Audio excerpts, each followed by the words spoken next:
Fiancé's late wife's sisters sabotage our relationship, vandalize my car, and harass me, leaving me with a difficult decision to cut ties. I, 25F, am getting married to my fiancé, 29 meters, in May. When we first got together he told me that he was married from 20 to 22 years old to his high school sweetheart. We met when he was 25, but she passed of sepsis from a botched surgery. He didn't cope well and stayed in contact with her family, namely father and two sisters, 19 and 24. It was a soft spot for me for a while at the beginning because there was so much history they had that we would not have, and it was tough knowing that she was all around him. I never told him and decided to work through it on my own, especially with the fact that he would often spend time with her family during our relationship.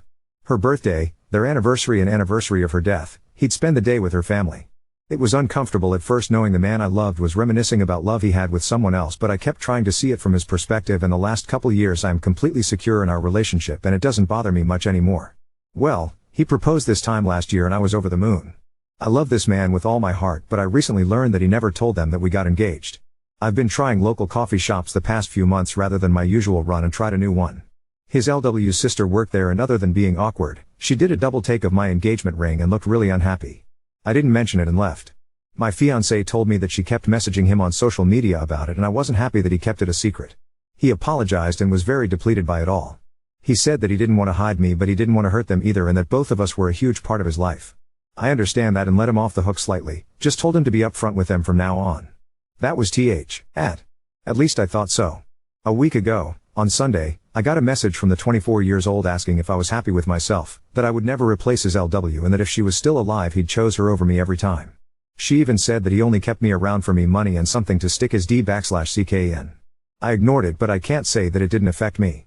When you're in my position, all these points are ones you have to work through, and it's not easy to get over those insecurities. It feels like a knock in the teeth when they're used against you.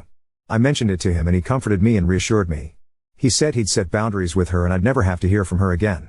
Fine by me. That was until I found my car with wh/re and grave robber smeared in red paint. I had saved for this car for a year and it was expensive, very expensive. The tires were slashed and the windows cracked. I asked the store a few doors down for their CCTV camera footage of that night, but it was blurry and didn't catch much.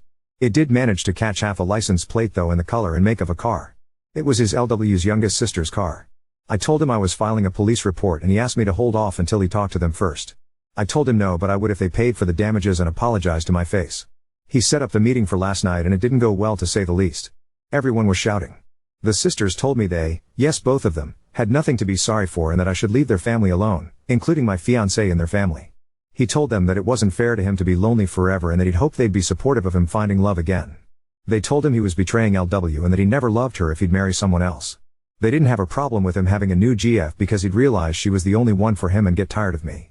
Now that hadn't happened, they were putting their foot due. WN. The youngest told him to tell me that they were right and that he'd never love anyone like LW.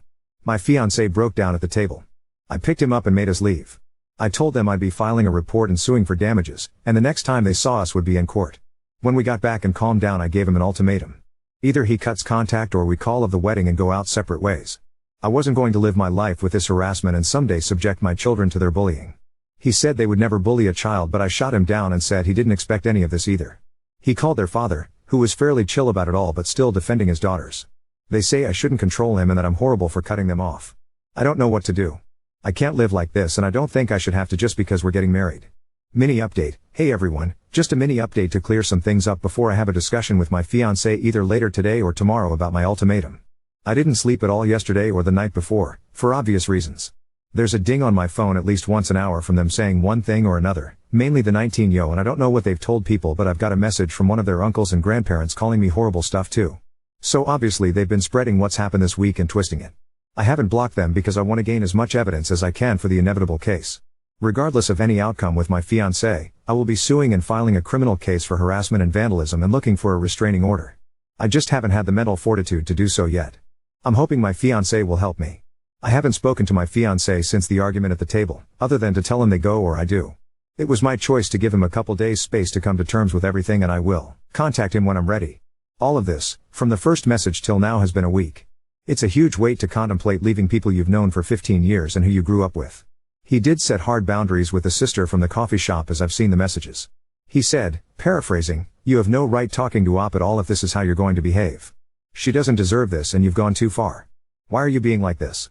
And she responded with more name calling and back and forth. He ended by saying not to message me again and to make sure everyone else does the same. I was happy with that. At this point only one person in that family had an issue, to my knowledge, so it was silly to have him cut all of them off. It may not be enough for some, but it was enough for me to feel safe and comfortable. For those saying he needs therapy and counseling, he's already getting it. He's been getting it since before we even started dating after an incident at work. I don't know about any of their family though. The first time I had a conversation with any of them was that night. Some people are wondering what LW died of, and it was a botched weight loss surgery where she died of sepsis. People were wondering if he was somehow the reason behind the surgery, hence the family's insane reaction, but he was not in the slightest. He likes bigger women and wouldn't pressure something like that onto her, speaking from experience. I also want to clear up the not calling the police about the car thing. It was entirely my idea to not file charges in exchange for a face-to-face apology and damage payment. He only wanted me to wait so that he could talk to her to see if she regretted it and then have her father pay the damages. At the time, we thought it was just the 19-year that smashed up my car, not both daughters. Neither of us wanted to ruin her life. When I found out it was both of them, it was full steam ahead. Thank you all for your messages and, hopefully I'll have a positive update for you tomorrow. Edit, I chose for him to take this space apart, it's not him being indecisive. I said to take time and that I'd reach out so that his decision is thought out. It's for me. I don't want to be chosen only to be 3 kids down the line and stuck in a resentment-filled marriage. It's for me. Please understand that. Update 1. I texted him saying I thought it was time to discuss this and he was back at home not a half hour later. He'd been staying with a friend the couple nights we had no contact. We sat on our bed to talk because my back is sore from all the packing and I wasn't gonna force myself to sit at the table. Before we even got to talking he asked if we could cuddle for a minute. It definitely took some of the weight off and we were able to talk like a couple and not awkward strangers because, regardless of some people's beliefs, we do love each other and it took me a very long time to feel confident in that fact. Before anyone calls me a doormat again, no, I was still sure I would stick to my ultimatum. The first thing I asked was if he felt he had enough time to make his decision and he said he didn't need time. He was very shocked and bewildered at how so much could change in just a week and how everything he knew was shook up that he couldn't think and went numb. He did apologize that he didn't take a more defensive stance at the cafe and he doesn't want to make excuses for it. An explanation was that he genuinely didn't expect such a vitriolic response. He hid the engagement because he knew they weren't over LW's death and would be upset at the news. It wasn't like I would feel upset by them not knowing, which I wasn't really. He's known these girls since before they were in double digits and he would never have thought them capable of it. It came so far out of left field that he froze. I asked him if there was any possibility that either of them had a thing for him and he looked very confused and disturbed. I said how I've had people tell me it's not uncommon for siblings to do this after loss and he thought on it. Turns out you were right. He said the 24-year, about 8 months after LW's death made a move and tried to kiss him. He immediately left and told her mother about it. Mother and father are divorced now but weren't then. She was a minor at the time and messaged him saying she would be 18 soon so it wasn't a big deal. Her mother made her see the school counselor and didn't allow her to be alone with him for a while. It was years ago so he'd forgotten it even happened. He said he was sure that wasn't the case now because it had been so long but I'm not so convinced. Not that it matters anymore. He opened up his Facebook and gave it to me to read. 24-year had been messaging him which he ignored. She ranged from telling him off to crying and saying how betrayed the family was to trying to manipulate him against me. He said he was sure that he needed to put them behind him, and had been thinking it on and off since he proposed, but couldn't bring himself to do it. After this week, the fire was lit and he knew what he had to do. It was all just abstract until suddenly it was very real. He asked me how I've been coping and I told him. I felt like I'd done everything right but somehow things turned out worse than if I'd been the jealous type and stopped their contact at the beginning. I tried to be understanding and put in so much effort to be secure in myself and our relationship only for everything I worked on to be thrown in my face like I was a mistress that was cheating with him. He didn't blink the entire time and just listened. He said he should have been more observant and realized I was struggling with this so that he could help me but I've always been the strong one so he neglected to and he'll do better. As I've said in a few comments now, his parents had him in their late 40s and are retired. He hates to involve them in negativity but I was stunned. And he said he's been talking to them about this since the first Facebook message. They were very understanding but his father took a tough love approach. He said the best quote I think I've ever heard. Get your act together before the jig is up. They offered to come stay for a while and help us move. I don't think that's necessary but I really appreciated the thought. On the subject of moving. I made it clear that I would not be living in this house any longer than I had to and he completely agreed. His parents offered to find us a place in their state if we wanted to have more of a support network and I'm honestly considering it after all this. They're only a state away from my own family so we'd be a lot better off. His job is remote and I should be able to find work there easily enough. I've been in contact with a friend who's a mechanic and they've quoted me between 1-2K for the damages, but that's in a cost estimate as a discount. A few people have said to get a real statement and to shop around. The real cost is between 4-5K and that's just for the noticeable damage. My friend thinks they've done something to the engine so thank God I couldn't drive it anywhere. He thinks I may be entitled to a replacement car altogether. If so, I will be sure to sue for it, and that's not gonna be cheap. After all the emotional things were discussed, he mentioned when would I be comfortable enough to go to the police. I made clear he was okay with that or I'd go on my own. He said, the surest I've ever seen him, that this is what needed to be done and he wasn't going to let them continue. He'd done enough to try and shield them, but he wasn't going to let it come at my expense. I'm currently in the bath frothing in bath bombs, but will be going to the station as soon as I'm done. He's downstairs right now printing out the new quotes from the mechanics and the messages 24yo sent him over the past couple days so we can go prepared. People have said that nothing will come of it, and you may be right. But I have to try. Hoping my local police don't have anything better to do. It's a small town. To finish, I made a point of asking again if he would cut them off or I had to go. He didn't miss a beat and said that they're no longer going to be a part of his life, even if I decided to leave. He did ask for one last meeting to say goodbye to her parents and to put a close on that part of his life, and to explain to the girls that this is not my fault but his decision after seeing how cruel they were capable of being. After that, we would block them on everything and move forward. I was completely fine with that. So, there we have it. Writing all this out and being able to talk to people about everything has been both helpful and a good distraction from the dumpster fire that was my life, and everything worked out as well as I could have hoped. We'll see how his meeting goes with them. I'm sure they won't be very happy about it, but that's not my problem. Thank you all, and I'll update after they've met up. Update 2. So we drove down to the police station with our block of paperwork and had a couple hours talk. They were so sweet about everything. As some of you expected, they did say I should have come earlier, but they didn't really care because it was only a few days. They said that it often takes people about this amount of time to actually file charges if they weren't an immediate threat or danger, so unless someone was about to throw punches, I handed them everything and it looks like I've got plenty of evidence. They'll be contacting my insurance on my behalf to get the ball rolling and so they can come to do a check of my car themselves. And then they can open a claim with me if I want. They're not filing a claim, they're just notifying about the criminal damages. I've filed criminal charges for harassment and vandalism and they'll notify me with more details about my restraining order this week. My fiancé told the police that he was planning on meeting with LW's family and asked if that would contradict my case, and they said no. We're not married at the time of filing, so legally we're two separate entities in the case. Or something. So, my car is totaled. My mechanic friend, I'm gonna call him Tom because I can't keep saying my mechanic friend. So Tom and his partner at the shop did a full check on my car and this is the damage they found. Shattered windshield, 4/tires, 2 broken windows, paint, obvious, I think, unknown substance in the engine oil, battered bodywork. They said with this amount of damage, I should just go for a new car, so that's what I'll be doing. If anyone is curious, it was a Volvo. I'd always wanted one and managed to buy one new 2 years ago. Either they get me a new car if they'd be set back about $60K. Either way I'll be alright. The amount classifies the vandalism as a felony, so they could be looking at jail time too. My fiancé met with the family on Saturday and Tom sat by the window. I currently live in a one-party state, so as long as my fiancé consents, the recording can be used in my case. While it may not be as drama-filled as some of you may want, it was still pretty stressful to see. They met at the same cafe that we did before and Tom sat a few tables away. Fiancé arrived after their father and before them. For the best, because they managed to have a calm conversation for once. Fiancé told him how he was feeling and Phil was very understanding but still trying to minimize. He was saying things like, you know, they miss LW and they'll come around and just need time to come to terms with you moving on. He kept trying to initiate paying for the damages, but fiancé wouldn't talk about it until the sisters arrived. It was like butter wouldn't melt with the 24yo, but 19 came in like the Tasmanian devil. My fiancé didn't acknowledge anyone until it had all settled down, where then he said this would be his last meeting with all of them and they'd be going their separate ways.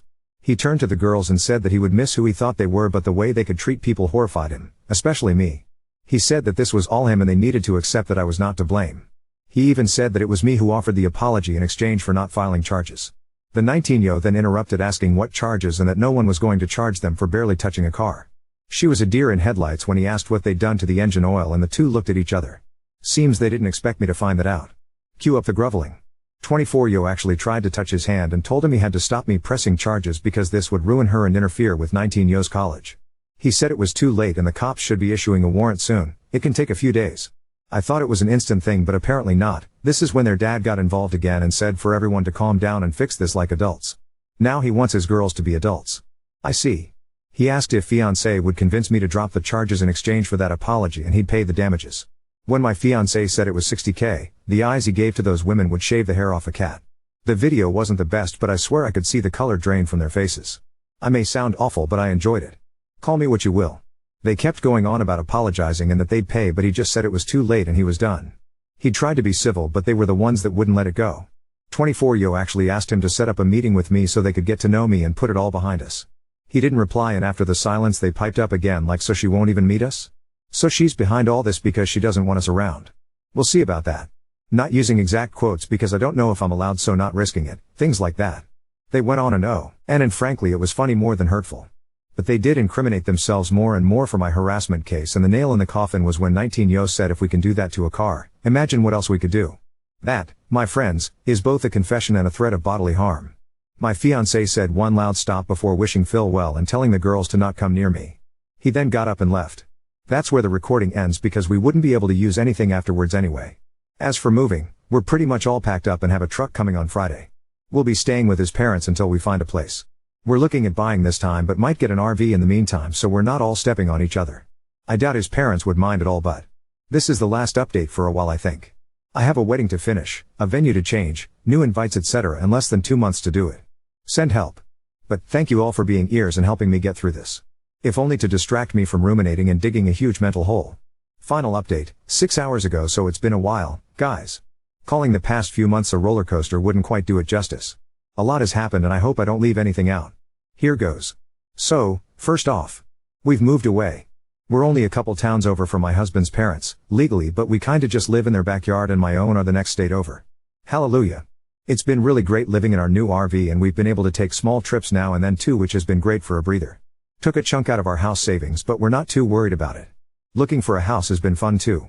I can't speak to what might have happened, but by a stroke of luck, the warrants came through the day before our moving day and the sisters spent the whole move in police custody. I'm sure it was not as formal as cuffs and interview rooms, but I like to imagine it hat way. So we didn't have to deal with any drama that for sure would have happened otherwise. As I said before, we didn't block them because we wanted to keep the line open for more evidence, and boy was that a good idea. 19 has only now stopped sending me messages. Started off pleading and hoping for a meet-up, then went on to calling me names and such for trying to ruin her life, but the past few weeks have been pure rage, which has been draining if entertaining. She says she'll find me and I'd better watch my back, blah blah blah. My printer has been working overtime, as you can imagine. So many receipts to give my lawyer. 24 is still working on my husband, but it reached a head a few days before the wedding. We should have changed the dates, but it just wasn't feasible. We had family from all over that had taken time off work and we really wanted everyone there after all that happened. She tried to call my husband over a dozen times and actually left 2 voicemails. She was crying and hyperventilating, saying how she didn't want to lose him. For those of you who said she still had a thing for him, ding dong. My husband listened to the voicemails with me and she just rambled. It was actually quite sad. She said that she always thought they would be together because they've been through so much together and it felt right. She blamed him for leading her on and making her fall for him only to choose someone else that he hardly knew. She even said she felt replaced, which made me uncomfortable. All of this all the while degrading him for betraying his LW by moving on at all. I genuinely do not understand her logic. As for my car, we found out what the unknown substance was. It was antifreeze. The entire engine was written off and, with everything else, my insurance launched a case against them for the cost of a new car. I was expecting $60,000 or so, but Tom, my mechanic friend, said to ask for more based on current market value and such.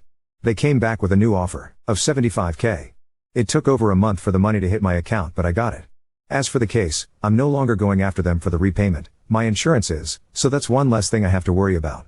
As far as I know, their father is paying for their legal fees, but I doubt he'll pay back the insurance company for them. There is still a case against them for harassment and threatening behavior, and I'm suing for the money it took to move away and emotional distress. My lawyer says they'll be liable and it's looking like they want to settle. I don't feel great about going for emotional distress, but after everything they have done, it sure was emotionally distressing. The courts are moving slowly, so I don't have anything new on the criminal case yet, other than that they are going to plead guilty. Shouldn't be long now and it's looking like they're getting probation and mandatory anger management. Not a stint in jail, but oh well. At least they'll both have a record. My husband was down for a while since we left, but he hasn't wavered in supporting me. He's getting back to his old self now that he's settling in at work here and he's enjoying being closer to his parents. It's been great for our relationship too because we all get on so well. As of the 21st, I'm a married woman. It was very hectic and stressful to change basically our entire wedding in 2 months, but we did it and our guests were so understanding. We had to settle for a few things like our cake and catering, but everything else worked out amazingly. Now, we couldn't imagine it any other way. It happened as it was supposed to.